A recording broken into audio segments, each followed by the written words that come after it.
हम कल सोच रहे थे जिज्ञासा के ऊपर। अध्यात्म विद्या की क्षमता हमारे अंदर होना चाहिए।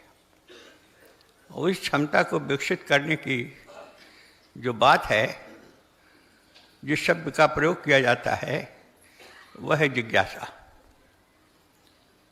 जिज्ञासा के बिना हम ईश्वर का ज्ञान नहीं प्राप्त कर सकते। हम अपने अंदर पात्रता जो विकसित होनी चाहिए वो संभव नहीं है। जिज्ञासा का अर्थ है अपने अंदर उत्कट इच्छा, इस विषय को जानने और समझने के लिए।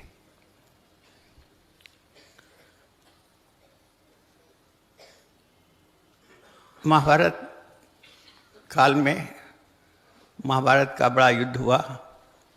भगवान कृष्ण के गीता गायन हुआ। वहाँ पर भगवान कृष्ण ने जिस विधि का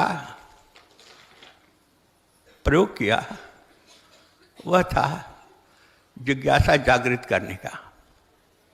अर्जुन के अंदर गीता के माध्यम से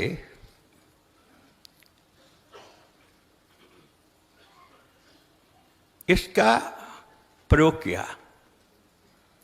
अर्जुन के अंदर शनैः शनैः भगवान कृष्ण के गीता को समझने की ओर उसको आकर्षित किया। प्रश्न पर प्रश्न प्रारंभ से ही अर्जुन के अंदर उठते गए और उसके समाधान के लिए भगवान कृष्ण से वो प्रश्न पूछते गए। ये विधि जागृत करने की है। इच्छा, बिना इच्छा जागृत किए हुए, बिना हमारे अंदर जिज्ञासा उत्पन्न हुए, इसके तरफ हम बढ़ नहीं सकते, इस विद्या को नहीं समझ सकते। और इस विधि के द्वारा जितने भी आचार्य हुए हैं, सबसे प्रथम बात जो कही गई है वह जिज्ञासा। ब्रह्मसूत्र में भी आया है, अथा तो ब्रह्म जिज्ञासा। इस ब्रह्म विद्या को जानने के लिए पहले जिज्ञासा विषय पर ही चर्चा की गई है। और इस जिज्ञासा को जानने के लिए गुरु महाराज ने भी बात कही है। उन्होंने तो ये लिखा है, इस विद्या को जानने समझने के लिए पहला शर्त है अपने अंदर जिज्ञासा उत्पन्न होना। और जिज्ञासा कैसे उत्पन्न होती है? जिज्ञासा उत्पन्न होती है सत्संग से। सत्संग माध्यम है। उन्होंने लिखा है सत्संग और स्वाध्याय, ये दो चीज़ है, विषय है कि जिससे हमको हमारे अंदर जिज्ञासा उत्पन्न होती है। हम जानते हैं बहुत अधिकतर लोग ईश्वर आते हैं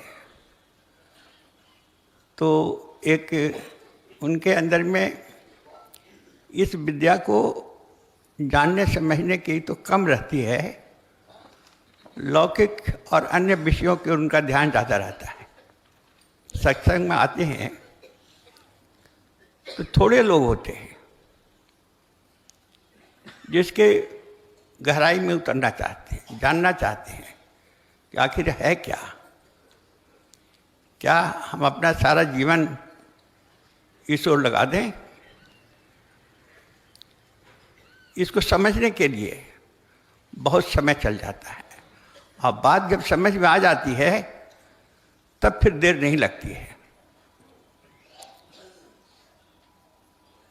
तो सत्संग की महिमा को गुरु महाराज ने रेखांकित किया है।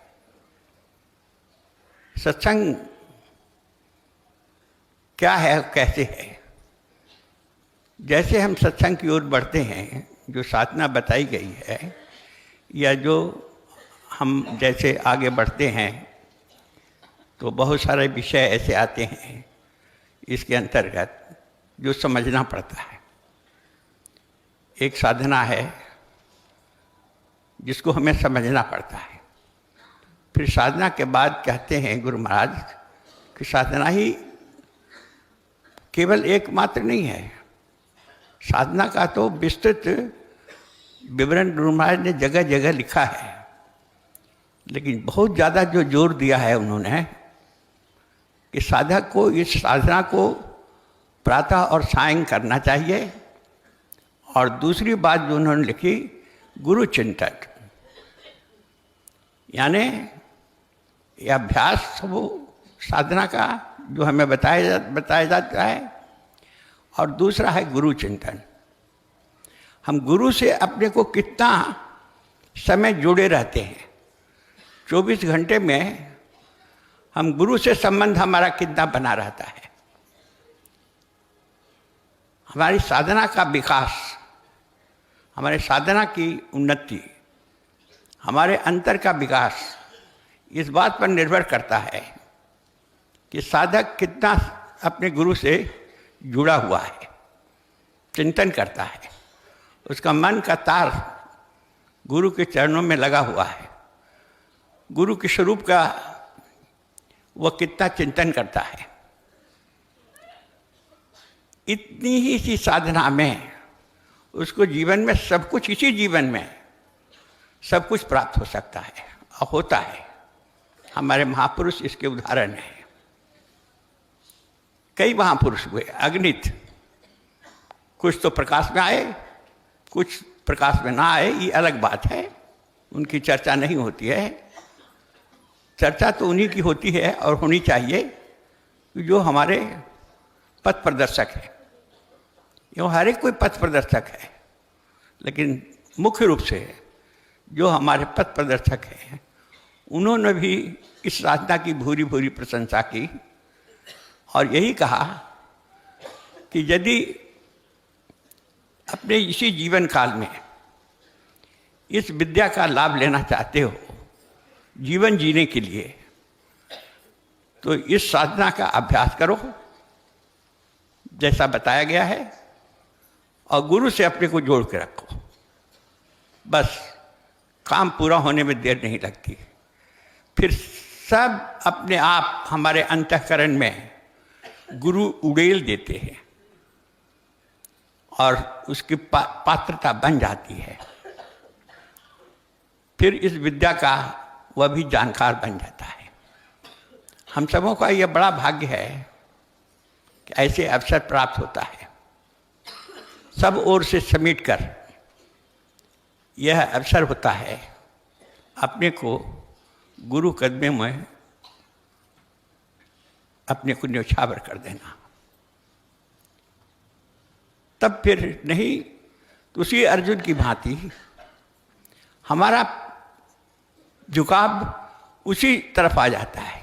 उस ज्ञान को प्राप्त किया हुआ अर्जुन एक बार महाभारत समाप्त होने के बाद भगवान कृष्ण से वो अर्जुन पूछता है, हे मधुसूदन, हम महाभारत की काल में जो आपने गीता का ज्ञान दिया था उस पर कुछ धुंधलापन आ गया है, बहुत कुछ हम भूल गए हैं और वो ज्ञान के ऊपर एक पर्दा सा आ गया है।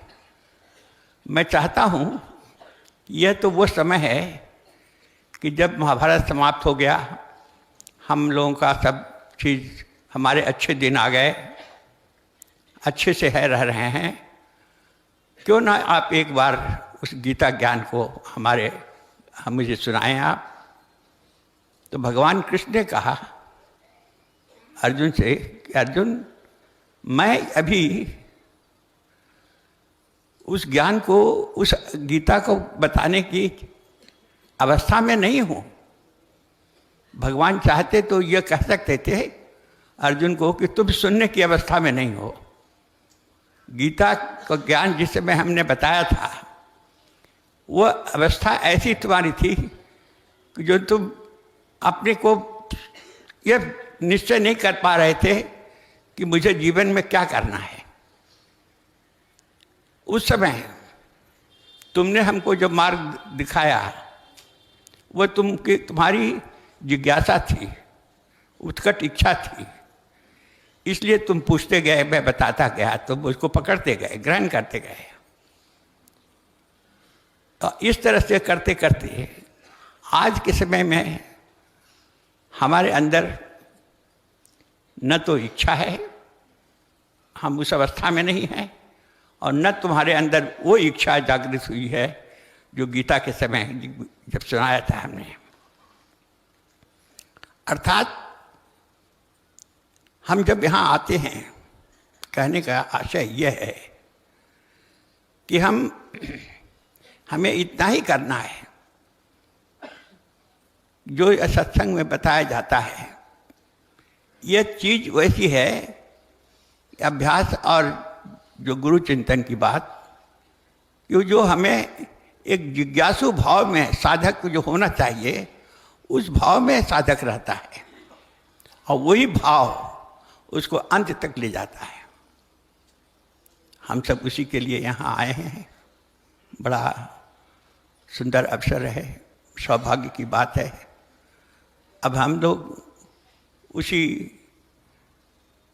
चीज़ को ग्रहण करेंगे जिसके लिए हम सब लोग आए हैं, जिस भंडारा की मुख्य चीज़ है।